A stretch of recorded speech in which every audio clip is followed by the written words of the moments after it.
ഒരേ മെയ്വഴക്കത്തോടെ 7 വയസ്സുകാരനും 70 വയസ്സുകാരനും അങ്കത്തട്ടിൽ ആഞ്ഞുപയറ്റി.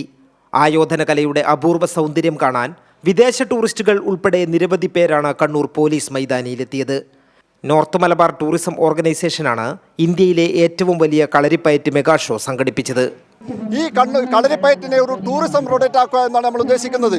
ടൂറിസ്റ്റുകൾക്ക് ആകർഷണമായ രീതിയിൽ ഒരു സ്ഥിരം പ്രദർശനശാല ഉണ്ടാക്കി ഈ കുട്ടികളെ ലഹരിയിൽ നിന്നും മയക്കുമരുന്നിൽ നിന്നും അകറ്റി കളരിയെ ലഹരിയാക്കി മാറ്റുവാൻ വേണ്ടിയുള്ള ഒരു അടിയന്തരമായ ഒരു വളരെ ഗൗരവമായ പ്രയത്നത്തിലാണ് നോർത്ത് മലബാർ ചേംബർ ഓഫ് കൊമേഴ്സും നോർത്ത് മലബാർ ടൂറിസം ഓർഗനൈസേഷനും ശ്രമിക്കുന്നത്.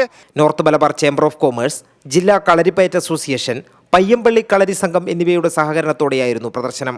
100-ലധികം കളരി സംഘങ്ങളിൽ നിന്നും തിരഞ്ഞെടുക്കപ്പെട്ടവരാണ് പങ്കെടുത്തത്. കൈരളി ന്യൂസ്, കണ്ണൂർ.